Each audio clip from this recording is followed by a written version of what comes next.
What's going on, Grizz fans? It's Michael Wallace. Kelcey Wright Johnson is right here, and this is the playoff edition, not play-in, not postseason, playoff edition of the Grizz Weekly Update. The Grizzlies are up 1-0 on the Utah Jazz.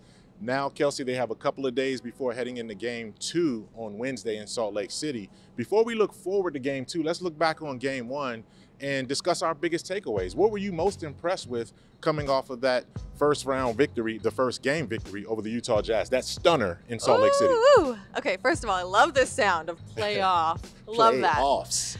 Three things stood out for me, and you may disagree. So I'm gonna roll them out, and you're gonna be like, ooh. Disagree? Well, yeah, we'll see. I like weird things sometimes. Okay. Number one, they did lose the rebounding battle. However, this is a big however, they won the offensive rebounding battle, and on top of that, they had 16 offensive rebounds.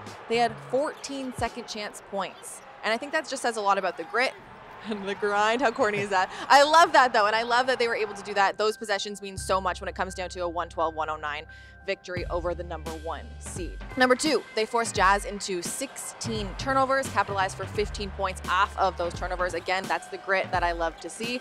And then last but not least, I like that they held the Jazz to 25% shooting from the three-point line. This is a team in the NBA who shoots they get a lot of their points from beyond the three, and they shoot at about 40%, 38, 39% on the season. They held them to 25. Right. Now, why would I disagree with any of that? Well, maybe. Like, you hit all We're just three of happy at all the good things. And the bottom line is that you took one of my main points, but that's fine. You're smarter than me. You know basketball better than I do.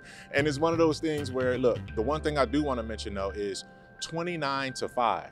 The Grizzlies outproduced the Jazz in deflections and steals. 29 deflections and/or steals to 5. The Grizzlies got into their defensive rhythm to open that first quarter. Now, in the two play-in games, we saw them start offensively well. This game in Game 1, they started off defensively well and dominated and took control of the game defensively by setting that tone in the first quarter.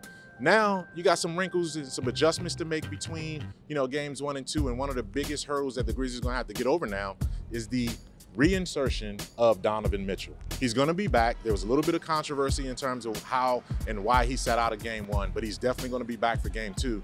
What's the biggest thing the Grizzlies have to keep in mind as they try to contain Donovan? I think they got to keep in mind, you got to rewind to the regular season, and I know playoff basketball is different, but he had 70 points in the two games that he played against the Grizzlies. That included a 24-point first half back in March. And obviously, we know who's going to be defending him. Dillon Brooks has been kind of like that stopper on the defensive end in these play-ins, in the playoff game. So it is most likely going to be Dillon Brooks on Donovan Mitchell. And we looked at the stats. Donovan Mitchell was 3 for 5 against Dillon in that first game, but he was 6 for 6 when he went head-to-head with Dillon in that second game.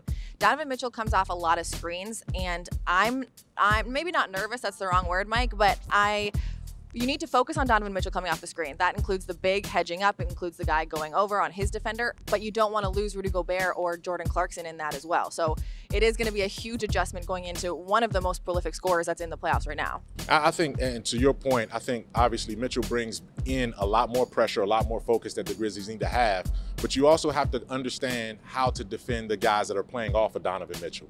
Mike Conley was a guy that kind of found his way, kind of didn't, but Bogdanovich, man, the Grizzlies have to figure out an adjustment on Bogdanovich. How did I not mention No, because Donovan Mitchell, he commands so much attention, but Bogdanovich looked like Larry Bird in the second half of Game 1. And the Grizzlies have to figure out a way. Look, Donovan's going to get his, Dillon is going to be primary defender, but Kyle and all of these other guys on the perimeter are going to, Jaren Jackson Jr., they're going to have to do a better job on Bogdanovich. And I think with Mitchell back, that's going to put more pressure on the Grizzlies to defend the second-tier guys because the focus is obviously going to be on Donovan Mitchell. Now, the Grizzlies have already secured in this series. They've already secured home court advantage. They snatched it from the #1 overall seed.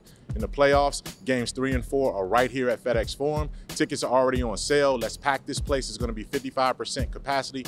Nearly 10,000 fans are going to be in the building. What are you most excited about? Now, we got to get past Game 2.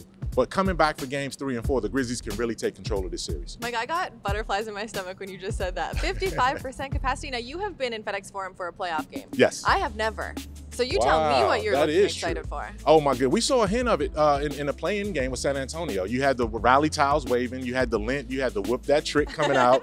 You know what I mean? You had all the energy and excitement. You had Grizz doing his thing.